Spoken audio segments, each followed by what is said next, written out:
श्रीशैलवंशनिजतात नृसिंहसूरेः पादाम्बुजप्रणयिनं तदवाप्तमन्त्रं श्रीमन्नृसिंहगुरुवर्यकृपात्तबोधं श्रीदेवनाथगुरुमात्मगुणाढ्यमीडे श्रीमान् वेङ्कटनाथार्यः कवितार्किककेसरी वेदान्ताचार्यवर्यो मे सन्निधत्तां सदा हृदि। श्रीमते रामानुजाय नमः। तत्त्वमुक्ताकलापाख्ये ग्रन्थे जीवसरे 19 श्लोकः। अव्यापित्वेऽपि पुंसोऽभिमतबहुवपुः प्रेरणे यौगपद्यं ज्ञानव्याप्त्योपपन्नं बहुषु च वपुषोंशेषु निर्वाह एषः यच्चादृष्टं क्रियां स्वाश्रययुजितनुतेऽन्यत्र तत्कृद्गुणत्वात् इत्येतत् सिद्धसाध्यं विभुन इह हि तत् ब्रह्मणः प्रीतिकोपौ इति। इतः पूर्वं जीवस्य अणुत्वं व्यवस्थापितं। तत्र यदि जीवः अणुपरिमाणवान् तर्हि कश्चन क्लेशः भवति इति पूर्वपक्षी प्रत्यवतिष्ठते।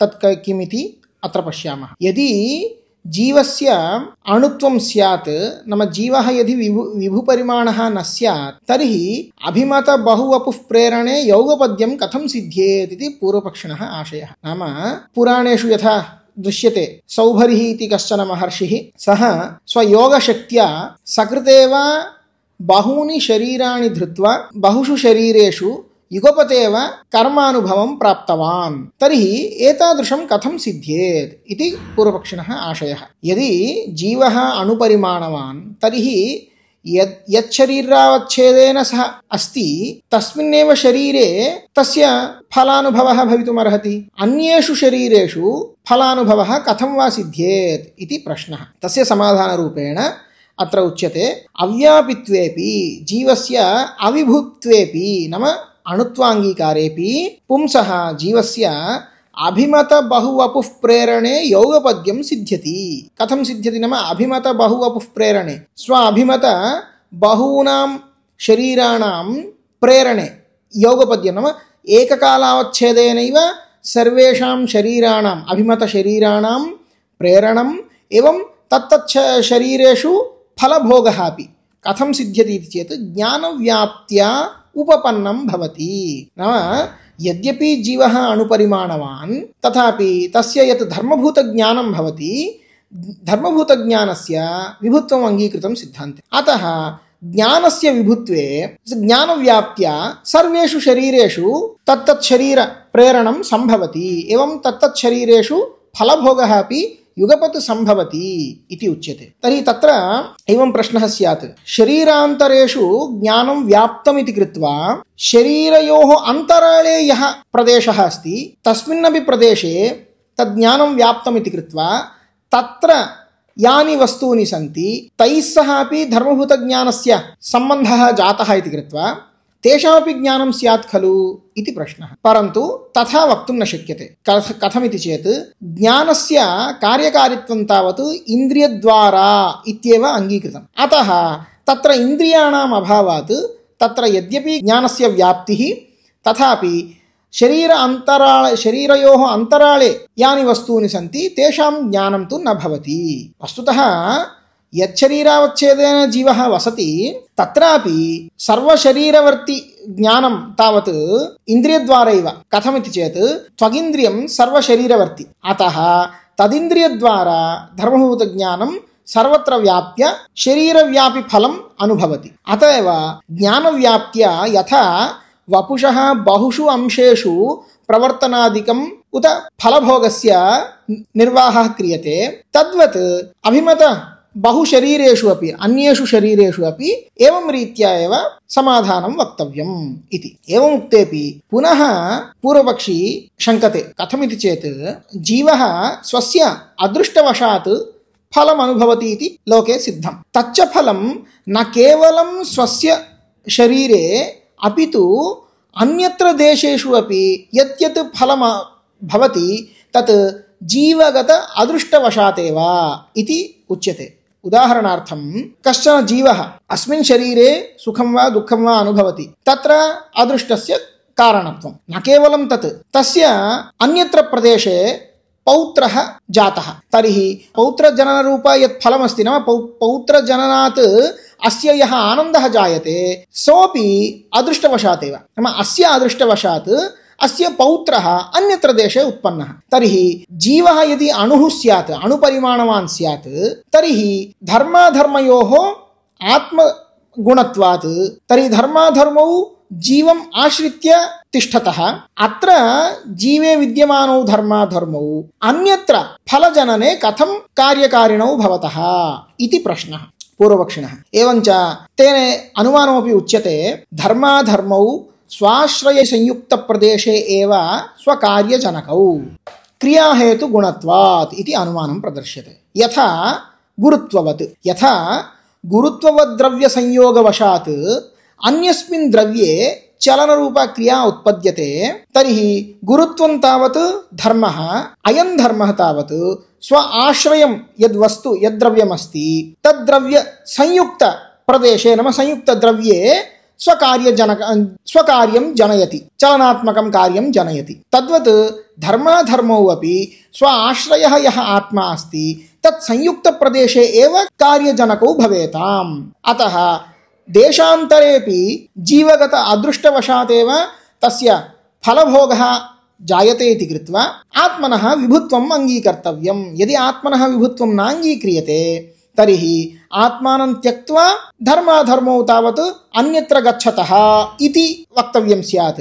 धर्मिणं त्यक्त्वा धर्माणाम् अन्यत्र अवस्थितिः नाङ्गीक्रियते इति चेत् तत्र उच्यते तदेव तृतीयपादे यच्चादृष्टं क्रियां स्वाश्रययुजितनुते अन्यत्र तत्कृद्गुणत्वात् अनुमानमेव अस्मिन् तृतीयपादे उच्यते। यच्च यदपि त्वया उक्तम् अदृष्टं धर्माधर्मरूपम् अदृष्टं स्वाश्रययुजी स्वस्य आश्रयं यद्द्रव्यं तद्वती नाम तत्संयुक्ते प्रदेशे क्रियां तनुते स्वसाध्यक्रियां तनुते नाम जनयति कथं तत्कृद्गुणत्वात् अदृष्टं तावत् तत्कृद्गुणः नाम कार्यहेतुगुणः इति यत् अनुमानं त्वया उक्तं तत् इत्येतत् सिद्धसाध्यं नाम अत्र सिद्धसाधनरूपदोषः उच्यते। सिद्धं साध्यं यस्य इति बहुव्रीहि सिद्धसाधनरूपदोषः कथम् अस्माकं मते धर्माधर्मयोः परमात्मनः प्रीतिकोपरूपत्वात् तर्हि परमात्मा विभुः सर्वव्यापी एवञ्च तत्तज्जीवविषयक प्रीतिकोपौ भगवति स्तः इति कृत्वा सर्वत्र तद् अदृष्टं कार्यकरं भवति इति वक्तुं शक्यते। अतः त्वया यदनुमानोक्तं तत्तु सिद्धसाधनदोषग्रस्तं। विभुनः इह अस्मिन् मते विभुनः परमात्मनः विभुत्वाङ्गीकारात् ब्रह्मणः विभुनः नाम ब्रह्मणः विभुत्वाङ्गीकारात् धर्माधर्मौ ब्रह्मणः प्रीतिकोपरूपो एव इति उक्त्वा जीवस्य अणुत्वाङ्गीकारेण यः दोषः शङ्कितः पूर्वपक्षिणा सः दोषः अनेन श्लोकेन వార్యతే. తత్వముక్తాకలాపమనే గ్రంథంలో జీవసరంలో 19వ శ్లోకం. అవ్యాపిత్వేపి పుంసోభిమత బహువపుః ప్రేరణే యోగపద్యం జ్ఞానవ్యాప్త్యోపపన్నం బహుషు చ వపుషోంశేషు నిర్వాహ ఏషః యచ్చాదృష్టం క్రియాం స్వాశ్రయయుజితనుతే అన్యత్ర తత్కృద్గుణత్వాత్ ఇత్యేతత్ సిద్ధసాధ్యం విభున ఇహ హి తత్ బ్రహ్మణః ప్రీతికోపౌ ఇది. ఇంతకు ముందు శ్లోకంలో జీవుడి యొక్క స్వరూపం అణుత్వం అని సాధించారు. ఒకవేళ జీవుడు అణుపరిమాణం కలిగిన వాడైతే అభిమత బహువపుః ప్రేరణంలో యోగపద్యం సిద్ధించదు. అంటే తను యోగశక్తి ద్వారా తనకి అభిమతమైనటువంటి నానా శరీరాలు ఒకేసారి ధరించి ఆ అన్ని శరీరాలని ఒకే సమయంలో ప్రవర్తింపచేయడం, అలాగే ఆయా శరీరాల్లో ఏకకాలావచ్ఛేదైన భోగాన్ని అనుభవించడం కుదరదు అని పూర్వపక్షి శంకిస్తున్నాడు. అంటే పురాణంలో మనకి తెలిసినట్టుగా సౌభరి అనే మహర్షి తన యోగశక్తి చేత తను ఒకే కాలంలో నానా శరీరాలని ధరించి ఆయా శరీరాలని ప్రవర్తింపచేస్తూ ఆయా శరీరాల్లో తన కర్మఫలాన్ని అనుభవించాడు అని తెలుస్తుంది. ఇలాంటివి కుదరవు కదా. ఎందుకంటే జీవుడు అణుపరిమాణం అయినప్పుడు ఏ శరీరంలో జీవుడైతే ఉన్నాడో ఆ శరీరం వరకే తన శక్తి, మిగతా శరీరాలని ఎలా ప్రవర్తింపచేస్తాడు, ఆ శరీరాల్లో ఫలాన్ని ఎలా అనుభవిస్తాడు అని శంక. ఈ శంకకి సమాధానంగా స్వామి దేశికులు అవ్యాపిత్వేపి జీవుడు అణు అయినప్పటికీ పుంసః అభిమత వపు ప్రేరణే ఈ పురుషుడు అంటే ఈ జీవుడి యొక్క అభిమత వపు ప్రేరణం అంటే యోగ శక్తితో ధరించినటువంటి తనకిష్టమైనటువంటి చాలా శరీరాలు ఏదైతే ఉన్నాయో వాటి యొక్క ప్రేరణం అంటే వాటి యొక్క ప్రవర్తనం ఒకే కాలంలో వాటి యొక్క ప్రవర్తనం అలాగే ఆ శరీరాల్లో ఫలాన్ని అనుభవించడం ఎలా సిద్ధిస్తుంది అంటే జ్ఞాన వ్యాప్త్యా ఉపపన్నం.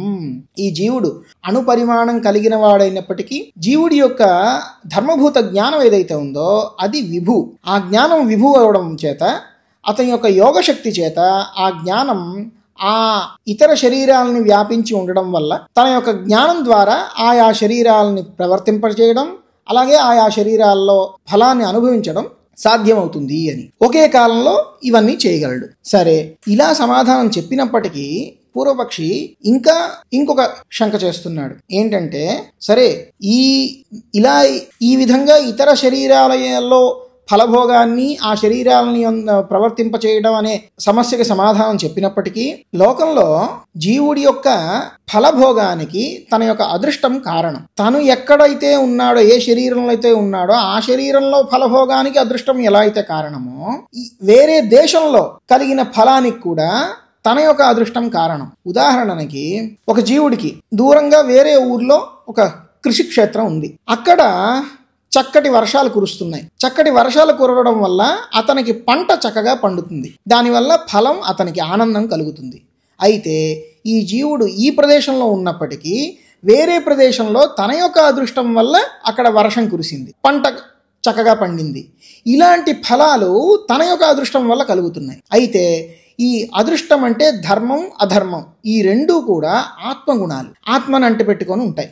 ఆత్మ వచ్చి ధర్మి, ఈ రెండు ధర్మములు. ఒకవేళ జీవుడు అణువన్స్ అంటే జీవుడు ఏ శరీరంలో ఉన్నాడో ఏ ప్రదేశంలో ఉన్నాడో ఆ ప్రదేశంలోనే ఆ ఆత్మని అంటిపెట్టుకొని ఆ ధర్మం అధర్మం అని ఉంటాయి. అయితే ఈ ధర్మాధర్మములు ఇక్కడ ఒక అనుమానం చెప్తున్నారు. ధర్మాధర్మవు స్వాశ్రయ సంయుక్తే ప్రదేశే ఏవ స్వకార్యజనకౌ కార్యహేతు గుణత్వాత్ అని అనుమానం. అంటే ఈ ధర్మాధర్మములు తనకు ఆశ్రయముగా ఉన్నటువంటి ఏ ద్రవ్యమైతే ఉందో ఆత్మ అయితే ఉందో ఆ ఆత్మ ఏ ప్రదేశంలో ఉందో ఆ ప్రదేశంలో మాత్రమే తన యొక్క కార్యాన్ని సాధిస్తాయి. అంటే ఆ అదృష్టం వల్ల పుణ్యమో పాపమో ఏదైతే కలగాలో అవి కలగజేస్తాయి. ఎందుకు? ఈ రెండూ కూడా కార్యహేతు గుణములు, అంటే కార్యానికి హేతువులు. ఫలభోగం అనే కార్యానికి హేతువులు. అయితే కార్యం ఎక్కడైతే పుడుతుందో అక్కడే దాని కారణం కూడా ఉండాలి అని అంగీకరించడం వల్ల ఈ ధర్మాధర్మములు ఎక్కడుంటాయో అక్కడే కార్యాన్ని సాధిస్తాయి. కానీ లోకంలో ఇంకో చోట కూడా కలిగిన ఫలానికి ఈ జీవుడి యొక్క అదృష్టం కారణం అని చెప్తున్నాం, అది సిద్ధించదు. జీవుడు అణు అని చెప్తే దీనికి ఉదాహరణం గురుత్వాన్ని ఉదాహరణంగా చూపిస్తున్నారు. అంటే గురుత్వం అనే ధర్మం ఎలా అయితే ఏ ద్రవ్యాన్ని ఆశ్రయించుకొని ఉంటుందో ఆ ద్రవ్యం యొక్క సంయోగం ఎక్కడైతే కలుగుతుందో అక్కడే ఆ గురుత్వం యొక్క కార్యం మనం చూస్తున్నాం. ఉదాహరణకి ఒక పెద్ద రాయి తీసుకొని ఇంకో ద్రవ్యాన్ని మనం కొట్టాం. అయితే ఈ రాయిలో ఉన్న గురుత్వం, ఈ గురుత్వానికి ఆశ్రయమైనది ఈ రాయి. ఆ రాయి యొక్క సంయోగం ఇంకో వస్తువుకి రావడం వల్ల ఈ వస్తువులో చలనం కలుగుతోంది. ఈ చలనం దేని వల్ల కలుగుతోంది? ఈ ద్రవ్యంలో ఉన్న గురుత్వ అనే గుణం చేత కలుగుతోంది. అయితే ఈ వస్తువు సంయోగం ఎక్కడ లేదో అక్కడ ఈ గురుత్వం కార్యాన్ని చెయ్యదు. అలాగే ఈ ధర్మాధర్మములు కూడా తన ఆశ్రయభూతమైనటువంటి ఆత్మ ఎక్కడైతే ఉంటుందో ఆ ఆత్మ సంయుక్త ప్రదేశంలోనే వాటి యొక్క కార్యాన్ని సాధిస్తాయి అని అనుమానం. ఇలా ఈ అనుమానాన్నే తృతీయ పాదంలో చెప్తున్నారు. యచ్చాదృష్టం క్రియాం స్వాశ్రయయుజితనుతే అన్యత్ర తత్కృద్గుణత్వాత్. యచ్చ ఏదైతే మీరు చెప్పారో అదృష్టం అనేది స్వాశ్రయయుజి స్వ ఆశ్రయమైనటువంటి ఆత్మ సంయుక్త ప్రదేశంలో మాత్రమే క్రియాం స్వసాధ్య క్రియని అంటే తన అదృష్టం చేత సాధింపబడ్డ క్రియని కార్యాన్ని చేస్తాయి. ఎందుకు? ఈ అదృష్టం అనేది తత్కృత్ గుణం, ఆ కార్యహేతు గుణం. అందువల్ల ఈ జీవుడు ఒకే అణుపరిమాణం కలిగిన వాడైనందుకు ఒకే శరీరంలో ఉండడం వల్ల దేశాంతరంలో కలిగిన ఫలానికి ఈ జీవుడి యొక్క అదృష్టం కారణం అని చెప్పడానికి కుదరదు. కానీ లోకంలో చూస్తున్నాం. అందుకే జీవుడు విభువు, అప్పుడు విభువు అన్నప్పుడు సర్వత్రా వ్యాపించి ఉన్నాడు కాబట్టి తన యొక్క గుణములు అయినటువంటి ధర్మాధర్మములు ఆ ఆత్మని అంటిపెట్టుకొని ఉన్నాయి కాబట్టి ఎక్కడ ఏ ఫలం కలిగినా కూడా అది తన యొక్క అదృష్టం వల్ల కలిగింది అని చెప్పడానికి కుదురుతుంది అంటే చెప్తున్నారు. ఏమయ్యా, నువ్వు చెప్పిన అనుమానం సిద్ధ సాధ్యం అంటే సిద్ధ సాధన దోషగ్రస్తం. ఎలాగా అంటే ఈ మతంలో అంటే సిద్ధాంతంలో ఇత్యేతత్ సిద్ధ సాధ్యం విభున ఇహ హితత్ బ్రహ్మణ ప్రీతి కోపౌ. ఇత్యేతత్ అనుమానం సిద్ధ సాధ్యం, ఈ అనుమానం సిద్ధ సాధ్య దోషగ్రస్తం అంటే సిద్ధ సాధన దోషగ్రస్తం. ఎందుకంటే బ్రహ్మ విభు ఈ అదృష్టం అనే ధర్మము ఏదైతే ఉందో, ధర్మాధర్మములు, అదృష్టం అనే గుణం ఏదైతే ఉందో ధర్మాధర్మములు, అవి జీవగత గుణములుగా మేము అంగీకరించట్లేదు. పరమాత్మగత ప్రీతి కోపములు. ఆయా జీవుడి విషయంలో పరమాత్మకి ప్రీతి కలిగితే అది ధర్మం, పరమాత్మకి కోపం కలిగితే అది అధర్మం. అయితే పరమాత్మ విభువై ఉండడం వల్ల, పరమాత్మని ఆశ్రయించి ఆయా జీవ విషయక ప్రీతి కోపములు ఉండడం వల్ల ఎక్కడ ఏ ఫలం కలిగినా కూడా అది ఆ అదృష్టం వల్లనే సిద్ధించింది అని నిర్వాహం చెయ్యొచ్చు. దీనికి జీవుడు అణుపరిమాణము కలిగిన వాడైనప్పటికీ కూడా ఎటువంటి ఇబ్బంది లేదు అని ఈ శ్లోకం చేత స్వామి దేశికులు అనుగ్రహిస్తున్నారు. కవితార్కిక సింహాయ కళ్యాణ గుణశాలినే శ్రీమతే వెంకటేశాయ వేదాంత గురవే నమః. శ్రీమతే రామానుజాయ నమః.